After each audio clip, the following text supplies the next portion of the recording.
yang kita kirim untuk orang tua kita di kala mereka berada di alam barzakh. Hadiah yang terbaik untuk orang tua kita yang sudah meninggal adalah kebaikan kita itu sendiri. Makanya tadi kita menyebutkan doa anak yang, maka berdoalah kepada Allah, ya Allah jadikan aku anak yang.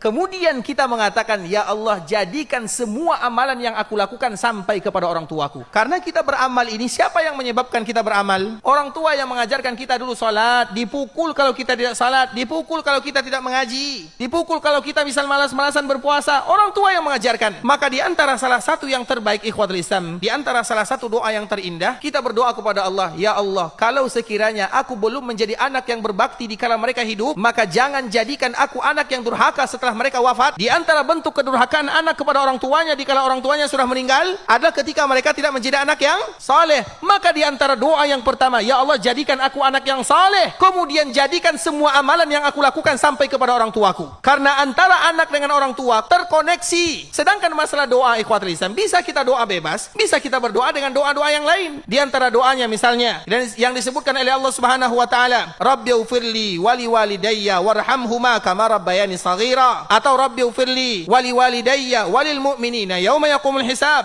atau misalnya Rabbighfirli abi waqihi min adzabil qabri wa adzaban nar, atau doa-doa yang lain. Masalah doa ikhwatul Islam itu tidak terlalu sulit. Yang sulit itu artinya adalah kita sudah jadi anak soleh atau bukan. Karena kalau kita sudah jadi anak soleh, pasti otomatis amalan yang kita lakukan diniatkan atau tidak diniatkan. Karena seorang anak tidak akan pernah lupa kepada orang tuanya kalau dia anak yang soleh. Dan dengan kita menjadi anak soleh, coba bayangkan kalau nanti kita berada di alam barzakh, kemudian ada anak kita yang dia berdoa kepada Allah, ya Allah jadikan aku anak yang saleh dan jadikan semua amalan yang aku lakukan sampai kepada orang tuaku. Kita bahagia atau tidak? Yang kita lakukan kepada ayah dan ibu kita, itu juga yang akan dilakukan oleh anak-anak kita kepada kita nantinya. Oleh karena itu ikhwatul Islam, di antara poin penting yang harus kita ketahui, jadilah anak yang saleh. Karena kalau sudah saleh, orang saleh pasti mendoakan orang tuanya. Orang saleh pasti akan melakukan yang terbaik untuk orang tuanya. Saleh dulu.